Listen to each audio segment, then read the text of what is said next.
Ahibati fillah, a'afanillahu wa iyyakum. Pertanyaannya, hal azabul qabri tsabitun? Apakah siksa kubur tetap ada? Al-jawab, jawaban, azabul qabri tsabitun bi sarihis sunnah wa zahiril Qur'ani wa ijma'il muslimin. Hadhihi thalathatu adillah. Siksa kubur ada, tetap keberadaannya berdasarkan dalil yang jelas dari hadis Rasul sallallahu alaihi wasallam dan yang nampak dari ayat Al-Qur'an dan berdasarkan ijma' para ulama kaum muslimin. Dari inilah tiga sisi pendalilan adanya siksa kubur. Amma sarihus sunnah faqad qala Nabi sallallahu alaihi wasallam ta'awwadzu billahi min adzabil qabr. Ta'awwadzu billahi min adzabil qabr. Ta'awwadzu billahi min adzabil qabr. Adapun dalil hadis yang menegaskan adanya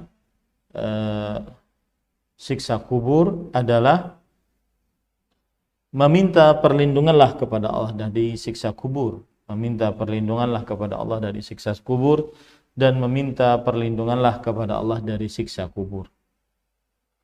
Wa amma ijma'ul muslimin fali'anna jami'al muslimina yaquluna fi salatihim a'udzu billahi min 'adzabi jahannam wa min 'adzabil qabr hatta al-'ammah alladhina laisu min ahli al-ijma' wala min al-ulama. Adapun ijma' dari kaum muslimin adalah karena seluruh kaum muslimin ketika sholat mereka membaca aku berlindung kepada Allah dari siksa neraka jahanam dan aku berlindung kepada Allah dari siksa kubur, sampai orang-orang awam yang mereka bukan dari ulama yang berhak untuk menyebutkan ijma' dan mereka juga bukan dari para ulama rahimahumullah ta'ala berkeyakinan seperti itu. Wa amma zahirul Qur'an fa mithlu qawlihi ta'ala fi ali fir'aun an-naru yu'raduna 'alayha ghuduwan wa 'ashiyya wa yawma taqumus sa'atu adkhilu ala fir'auna asyadal 'adzab. Adapun yang nampak dari ayat Al-Qur'an seperti firman Allah Subhanahu wa taala dalam surat Ali Imran bahwa api neraka yu'raduna 'alaiha, dihadapkan kepada mereka ghuduwan wa asyiyan, pada pagi dan petang hari. Wa yauma taqumus sa'ah adkhilu ala fir'auna asyaddal 'adzab.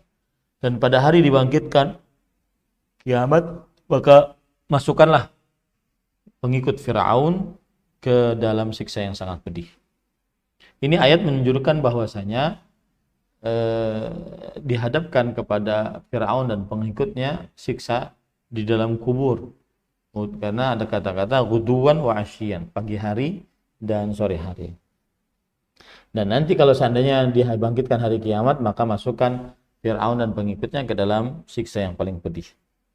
Wala syakka anna man 'arada anna 'aradahum 'alan nar laysa min ajli an yatafajjaru an yatafarraju 'alaiha bal min ajli an yusibahum min 'adzabiha.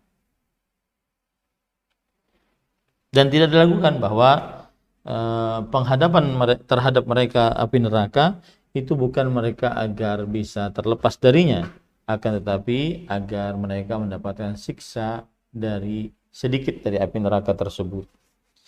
Ini menunjukkan bahwasanya adanya siksa kubur. Wa qala ta'ala walau tara idz zalimuna fi ghamaratil maut wal malaikatu basitu aydihim akhriju anfusakum.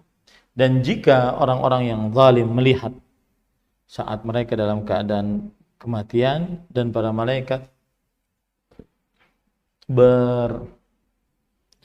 membuka tangan-tangan mereka dan mengatakan akhriju anfusakum, keluarkan dari diri kalian, yaitu nyawa-nyawa kalian. Ini menunjukkan bahwasanya adanya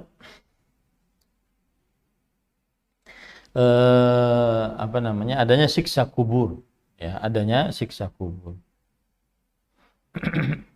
Taib. Kemudian juga Allahu Akbar, innahum la syahihuna bi anfusihim ma yuriduna an takhruju.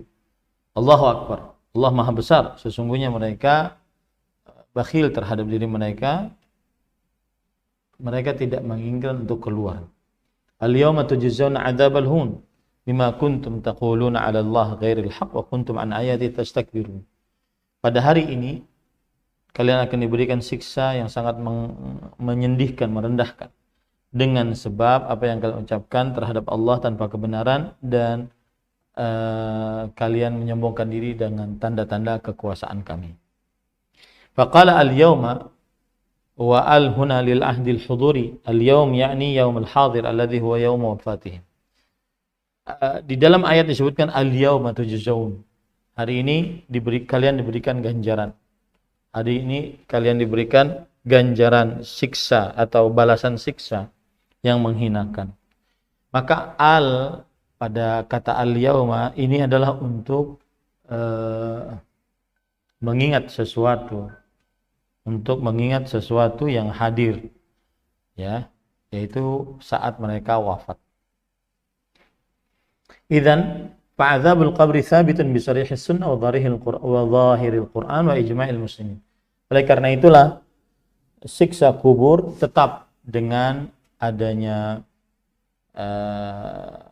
hadis yang tegas dan ayat yang nampak serta kesepakatan kaum muslimin. Wa hadha adh-dhahir min al-Qur'an yakunu kas-sarih li'anna al-ayataini allataini dzakarnahuma kas-sarih fi dzalik. Dan adapun yang nampak dari ayat Al-Qur'an ini seperti yang jelas dan tegas. Kenapa demikian? Karena dua ayat yang disebutkan itu telah kita sebutkan seperti menegaskan adanya siksa kubur. Baik. Pertanyaan selanjutnya, idza lam yudfanil mayyit fa akalathu as-siba aw darrathu as-riyah fa hal yu'adzabu 'adzabul qabr? Jika seorang mayit belum dikuburkan, dia dimakan binatang buas atau diterpa angin, apakah dia disiksa dengan siksa kubur? Maka jawabannya adalah na'am. Ya, wa yakunu 'adzabu 'ala ruh, dan siksanya atas ruh. Li'anna al-jasad qazzala wa talifa wa faniya. Karena tubuhnya sudah hilang, sudah hancur, sudah tidak ada lagi. Wa in kana hadza amran ghaibiyan la astati' an ajzim bi anna al-badan la yanaluhu min hadzal 'adzab. Tapi meskipun demikian ini adalah perkara yang gaib, aku tidak bisa menekankan bahwa badan tidak mendapatkan dari siksa ini. Walau kana qad fani wahtaraq, meskipun badannya sudah hancur dan sudah terbakar. Li'anna al-amra al-ukhrawi la yastati'u al-insanu an yaqisahu 'ala al-mashahidi fid dunya. Karena yang namanya perkara akhirat, seorang manusia tidak sanggup untuk menganalogikannya dengan apa yang terlihat dari dunia. Jadi meskipun orang yang terbunuh, kemudian dia dimutilasi, dibakar misalkan atau terbakar, maka pada saat itu tetap dia akan mendapatkan siksa kubur. Nah,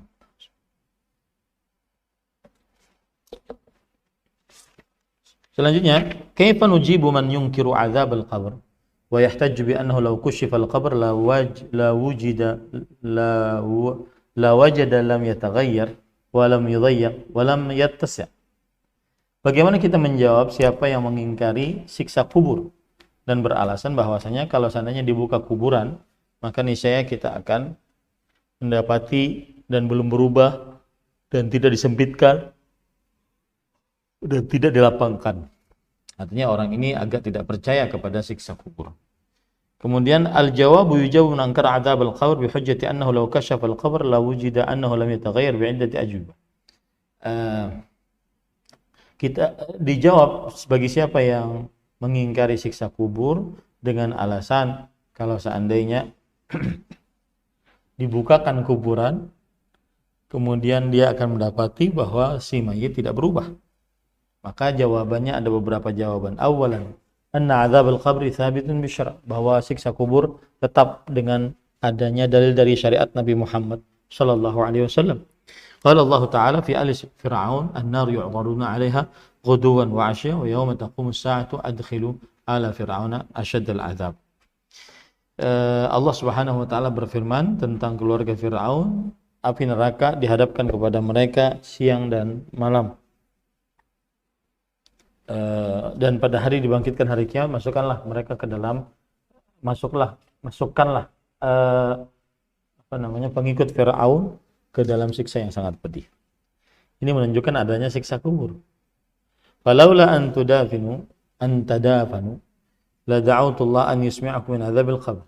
Kalau seandainya kalian tidak dikuburkan, maka aku akan berdoa kepada Allah Subhanahu wa taala agar Allah Subhanahu wa taala memperdengarkan kepada kalian siksa kubur. Alladzi asma' thumma aqbala wajhi. Yang aku dengar kemudian ia menghadapkan wajahnya, faqala ta'awwadzu billahi min adzabin nar. Minta perlindunganlah kepada Allah dari siksa neraka. Qalu na'udzu billahi min adzabin nar. Para sahabat mengatakan kami mohon perlindungan dari api neraka. Faqala ta'awwadzu billahi min adzabil qabr. Minta perlindunganlah kepada Allah dari siksa kubur. Qalu na'udzu billahi min adzabil qabr. Kita berlindung kepada Allah Subhanahu wa taala dengan siksa yang pedih, dari siksa kubur. Kita berlindung kepada Allah Subhanahu wa taala dari siksa kubur. Wa qaulun Nabi sallallahu alaihi wasallam fil mu'min yufsahu lahu fi qabrih madda basarih. Dan di dalam hadis riwayat Imam Muslim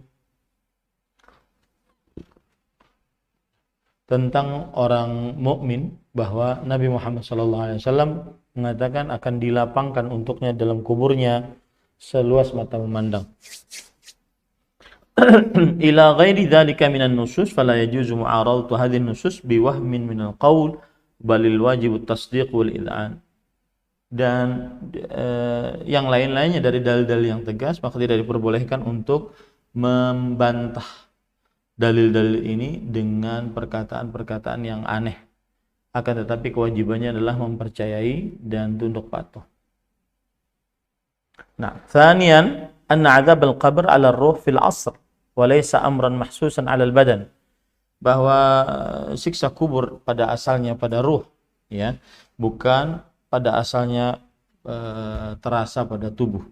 Walau kana amran mahsusan 'ala badan lam yakun minal imani bil ghaib.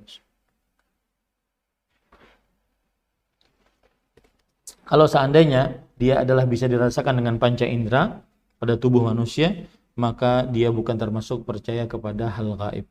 Walam yakun lil imani bihi faedah. Kalau begitu tidak ada manfaatnya, tidak ada faedahnya.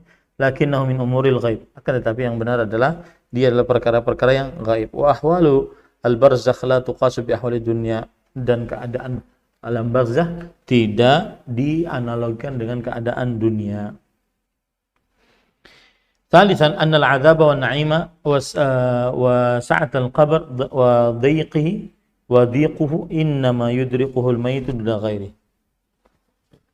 Thalithan bahwa siksa dan nikmat dan juga kelapangan kubur dan kesempitannya, maka ini hanya diketahui oleh mayit tanpa selainnya. Wal insan qad yara fil manam wa huwa na'im ala firashihi annahu qa'im wa dhahab wa raji' wa dharib wa madhrub wa yara annahu fi kulli makanin dayiqin muhish wa fi kulli wa bi makanin wasi'in yahish walladhi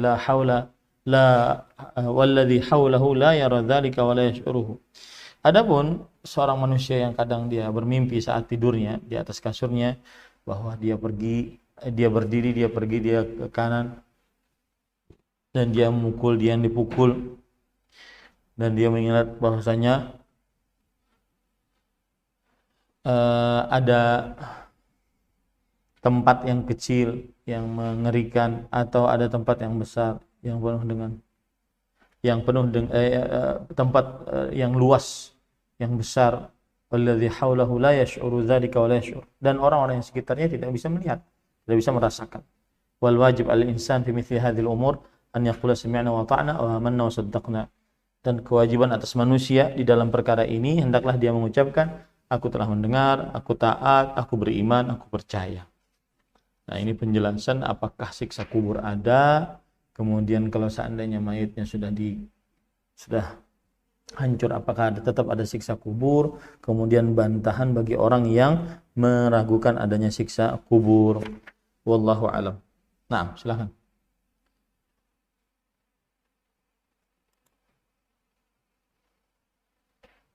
Nah, demikian ya Pak dari mana aja itu. Semoga nanti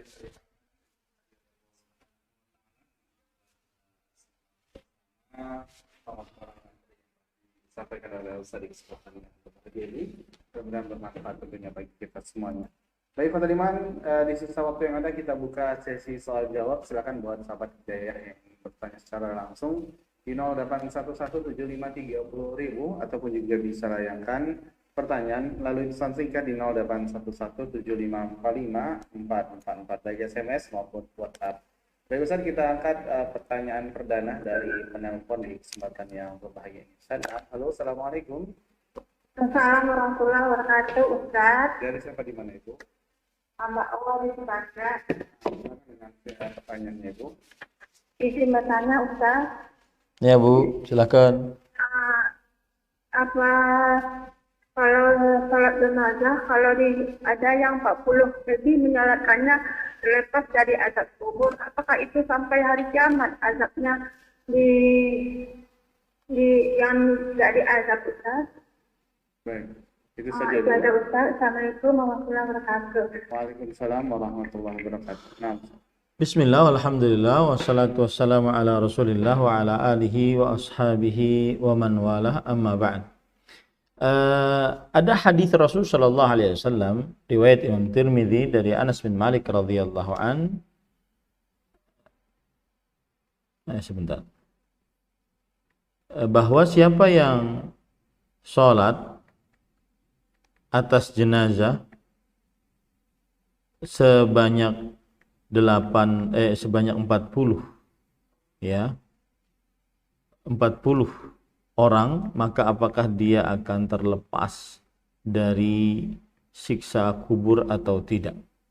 Maka jawabannya adalah bahwa memang dianjurkan untuk memperbanyak orang yang sholat jenazah, karena itu berarti memperbanyak doa. Dan ada hadis terdapat dalam hadis riwayat Imam Muslim dari Abdullah bin Abbas radhiyallahu anhuma bahwa beliau berkata, Rasul sallallahu alaihi wasallam bersabda, "Ma min rajul yamut." Tidak ada seorang lelaki yang meninggal fayaqumu ala janazatihi arba'una rajulan la yusyrikuna billahi syai'an. Lalu mensolati atas jenazah tersebut 40 orang, tidak mensyirikkan Allah dengan sesuatu apapun, illa syafa'ahumullahu fihi, kecuali Allah Subhanahu wa taala akan memberikan syafaat di dalamnya. Ya, syafaat di dalamnya. Ini menunjukkan keutamaan orang yang mensolati jenazahnya 40 lebih. Kemudian hadis Aisyah radhiyallahu anha, "Ma min mayyitin yusalli alaihi ummatun minal muslimin yablughuna mi'ah kulluhum yashfa'una lahu illa syafa'u fihi." Tidaklah seorang mayit disolati oleh kaum muslimin mencapai 100 sholat, maka melainkan kaum muslimin tersebut akan memberikan syafaat untuknya, maka pasti syafaatnya diterima oleh Allah Subhanahu wa taala. Nah, ini dalil-dalil yang menunjukkan bahwa dianjurkan untuk memperbanyak sholat orang yang mensolati jenazah, memperbanyak orang yang mensolati jenazah, dianjurkan akan hal itu. Wallahu a'lam. Nah, mengenai pertanyaannya Ustaz, apakah sampai di akhir hari kiamat itu Ustaz, dapat naungan itu Ustaz? Saya belum tahu kalau seandainya ada dalil lain yang menunjukkan bahwa apabila dia disolati lebih daripada 40, maka dia akan mendapatkan naungan pada hari kiamat. Saya belum tahu ada dalil yang menunjukkan akan hal itu. Wallahu a'lam. Nah, terima kasih jawaban dan Ustaz. Mudah-mudahan dapat dipahami oleh ibu yang bertanya, disepakat ya, yang bertanya di kesempatan yang berbahagia ini. Baik, kita beralih ke pesan singkat Ustadz yang telah masuk di kesempatan yang berbahagia ini, datang dari saudara kita Putra di Bandung. Ustadz, Assalamualaikum warahmatullahi wabarakatuh. Ustadz, Waalaikumsalam warahmatullahi wabarakatuh.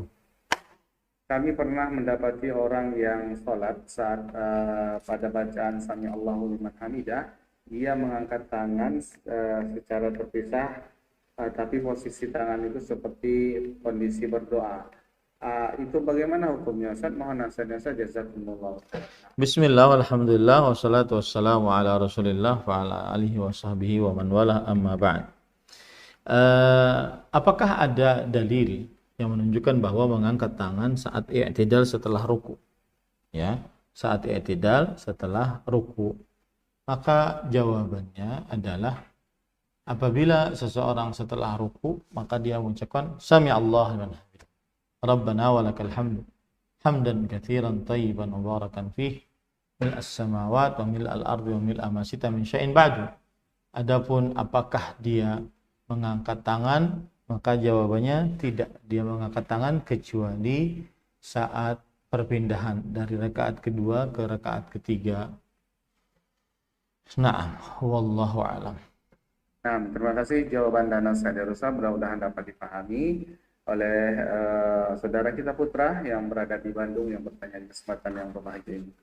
Baik, berikutnya kami undang Anda semuanya, Qadri Iman yang ingin bertanya secara langsung kembali di 08117530.000 yang ingin bertanya secara langsung di kesempatan yang berbahagia ini. Baik Ustaz, kita akan kembali telepon berikutnya. Halo, Assalamualaikum. Ya, mohon maaf Pak, bisa dikecilkan volume radionya terlebih dahulu. Ya. Baik. Dari siapa di mana Bapak? Dari Abu Ihsan di Kulim. Abu Ihsan di Kulim. Silakan dengan pertanyaannya Abu Ihsan. Ya, mana yang di rumah atau di masjid? Itu saja Bapak. Ya, Bismillah, walhamdulillah, wassalatu wassalamu ala rasulillah wa ala alihi wa ashabihi wa man walah. Di manakah sholat jenazah dilakukan? Apakah di masjid? Apakah di rumah? Para ikhwan yang dirahmati oleh Allah Subhanahu wa taala, sholat jenazah dilakukan di masjid terjadi ikhtilaf di antara para ulama. Ada yang membolehkannya, ada yang boleh tapi makruh.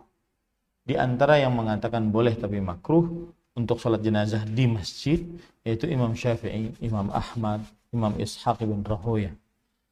Mereka mengatakan bahwasanya boleh sholat jenazah di masjid tanpa ada kemakruhan. Itu Imam Syafi'i, Imam Ahmad, Imam Ishaq bin Rahawiyah. Ya, mereka berdalil hadis riwayat Muslim dari Aisyah radhiyallahu anha bahwa beliau bercerita, umirtu an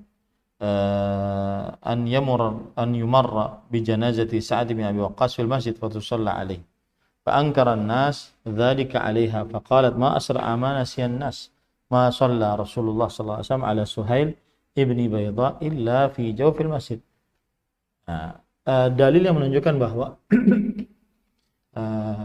boleh salat jenazah di masjid tanpa ada kemakruhan, hadis riwayat Muslim dan selainnya. Ini adalah pendapat Imam Ahmad, Imam Malik dan Imam Syafi'i.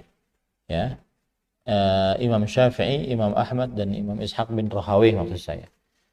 Yaitu Aisyah bercerita, aku diperintahkan untuk dijalankan di hadapanku saat jenazah Sa'ad bin Abi Waqqas. Lalu aku memerintahkan untuk dibawa ke masjid kemudian disolati. Maka orang-orang pun mengingkari akan hal tersebut. Maka Aisyah radhiyallahu anha berkata, ma asra'a ma nasyan nas. Alangkah cepatnya manusia lupa. Tidaklah Rasulullah sallallahu alaihi wasallam mensalati jenazah Suhail bin Bayda kecuali di dalam masjid. Nah, ini pendapatnya Imam Syafi'i, Imam Ahmad, dan Imam Ishaq bin Rahawiyah. Adapun pendapatnya Imam Abu Hanifah, Imam Malik, ya, bahwa boleh salat jenazah tetapi makruh di dalam masjid. Boleh salat jenazah tapi makruh di dalam masjid. Disebutkan dalam hadis riwayat Imam Abu Daud bahwa Rasulullah SAW bersabda, "Man shalla ala janazah fil masjid fala syai'a lah." Siapa yang salat atas jenazah di dalam masjid maka tidak ada pahala salat atasnya. Wallahu alam, hadis yang pendapat kedua ini adalah hadis yang lemah. Hadis yang pendapat kedua ini adalah hadis yang lemah. Ya. Maka tidak bisa dijadikan sandaran. Intinya boleh mensolati jenazah di dalam masjid. Ya, intinya boleh mensolati jenazah dalam masjid tanpa ada kemakruhan. Wallahu a'lam. Terima kasih jawaban dari saya barusan, mudah-mudahan dapat dipahami oleh Abu Ihsan yang bertanya di kesempatan yang berbahagia ini. Dan Ihsan, kita kembali angkat pertanyaan. Suara masuk tadi, suaranya dubbing gitu. Ya sudah. Halo. Halo, assalamualaikum. Waalaikumsalam warahmatullahi wabarakatuh. Dari siapa, di mana Bapak? Edi Bang Pinang, Ustaz. Silakan dengan pertanyaannya Pak Edi. Ini mengenai apa diperbolehkan atau tidaknya membaca surat dalam sertifikat dalam waktu. Contohnya membaca pulau tahu surat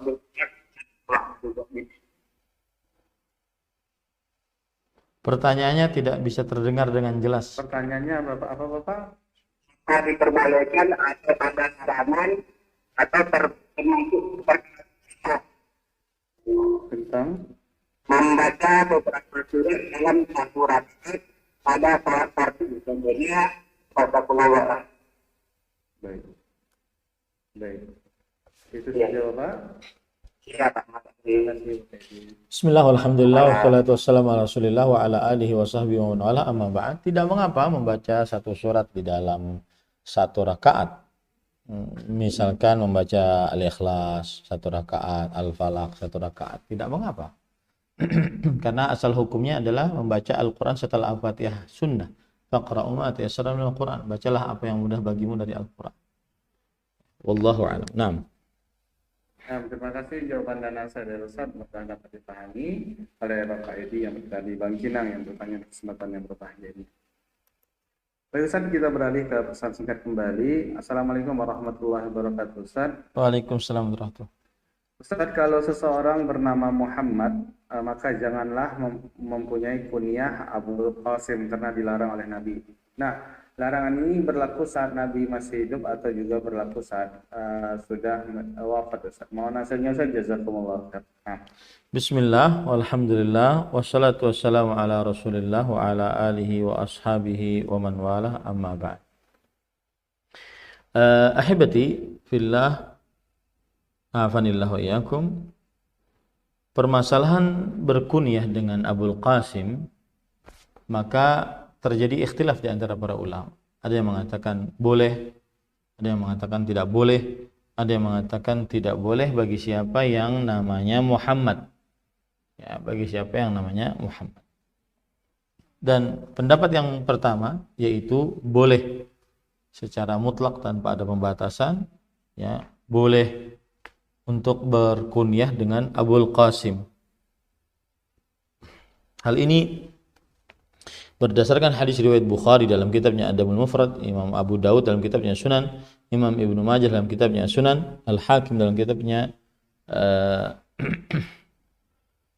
dalam kitabnya Al-Mustadrak, dan disahihkan oleh Imam Al-Hakim dari hadis Ali bin Abi Thalib radhiyallahu anhu, bahwa Ali bin Abi Thalib radhiyallahu anhu berkata, "Qultu ya Rasulullah, inni wa inna walad wa in wulidali min ba'dika waladun usammihi bismika wa ukannihi bikunyatik."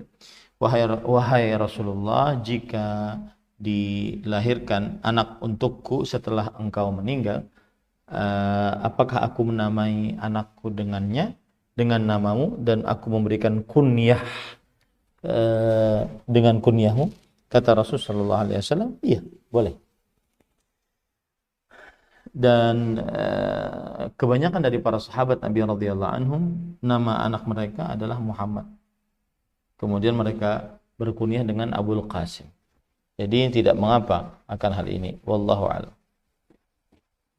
Terima kasih jawaban dan nasihat dari Ustaz, mudah-mudahan dapat dipahami oleh Sahabat Hidayah yang bertanya melalui pesan singkat di Ada tambahan, saya mau tambahkan sedikit. Memang ada hadis yang disebutkan riwayat Bukhari dan Muslim bahwa tasammu bismi wala takannu bi kunyati. Bernamalah kalian dengan namaku dan janganlah berkunyah dengan kunyahku. Maka maksudnya adalah an-nahyu an takanni bi kunyatihi fi hali hayati khasyata an yunada ghairuhu bi hadhihi kunyah fa yadhunnuhu sallallahu alaihi wasallam annahu huwal murad.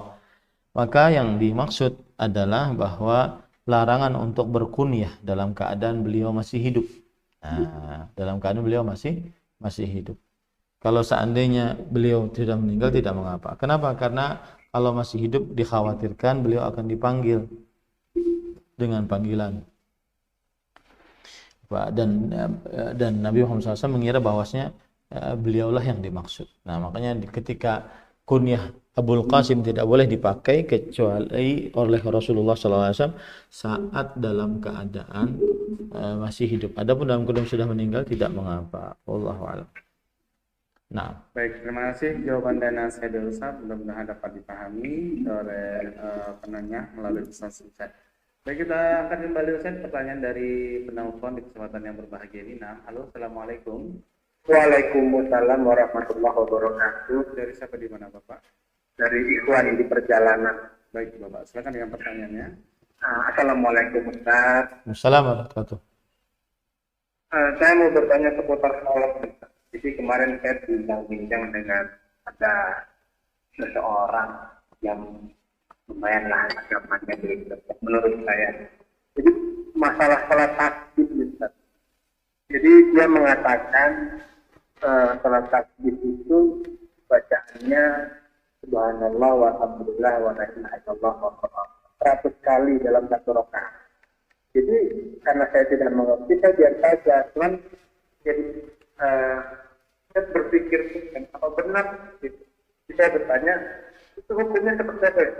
Dia mengatakan kalau sholat tasbih itu bacaannya subhanallah walhamdulillah wa la ilaha illallah 100 kali dalam satu rakaat. Itu berapa lama dia akan sholat itu? Nah, mohon penjelasannya Ustaz masalah sholat tasbih dan kapan dilakukan dan hukumnya berapa. Baik Ustaz, jazakallah khairan. Assalamualaikum warahmatullahi wabarakatuh. Bismillah, alhamdulillah, wassalatu wassalamu ala rasulillah wa ala alihi wa sahbihi wa wala amma ba'd. Salat tasbih diriwayatkan oleh Imam Abu Dawud dalam kitabnya As-Sunan dari Abdullah bin Abbas radhiyallahu anhuma bahwa Rasulullah sallallahu alaihi wasallam bersabda kepada Al-Abbas bin Abdul Muttalib, "Ya Abbas, ya ammaya, ala u'tika, ala amnahuka, ala ahbuka illa af'alu bika asyra khisalin idza anta fa'alta dzalik." Wahai Abdullah bin Abbas radhiyallahu anhuma, wahai bapakku, apakah engkau tidak memberikan kepadaku,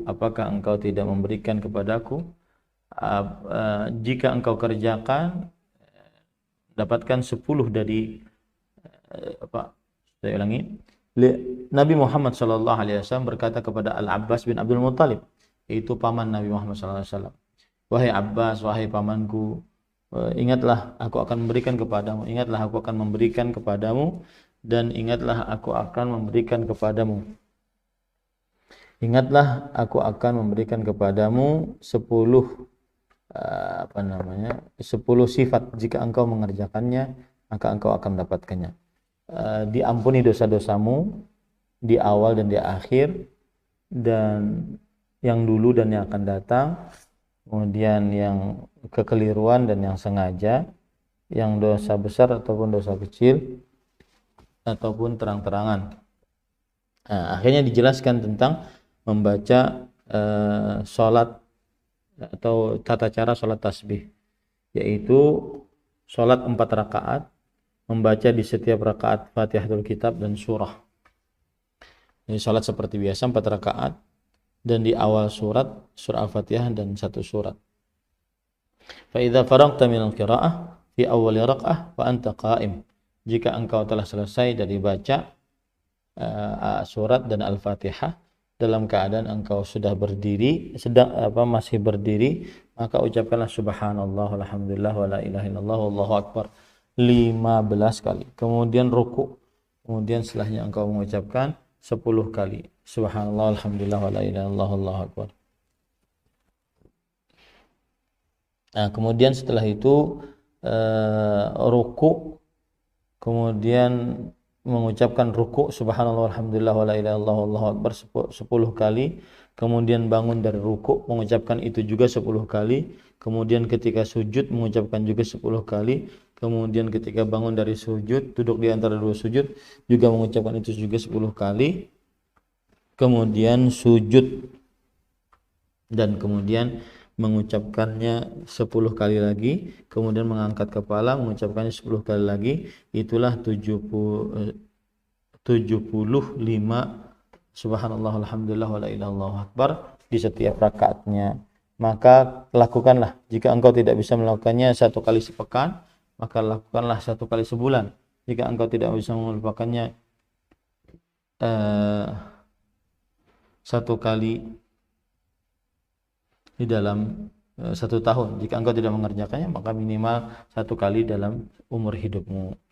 Ini hadis adalah sifat dari salat tasbih, dan para ulama rahimahumullah taala berbeda pendapat tentang hukum salat tasbih. Hal ini berdasarkan karena terjadinya ikhtilaf.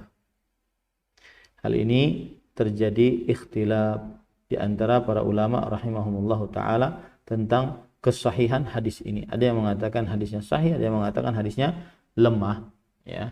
Ada yang mengatakan hadisnya sahih, ada yang mengatakan hadisnya lemah. Dan wallahu alam, para ikhwan yang dirahmati oleh Allah Subhanahu wa taala, bahwa sebagian ulama berpendapat bahwa hadis ini adalah hadis yang lemah. Sebagian yang lain berpendapat bahwa hadisnya sahih, maka dikerjakan. Jadi itu yang melemahkan di antaranya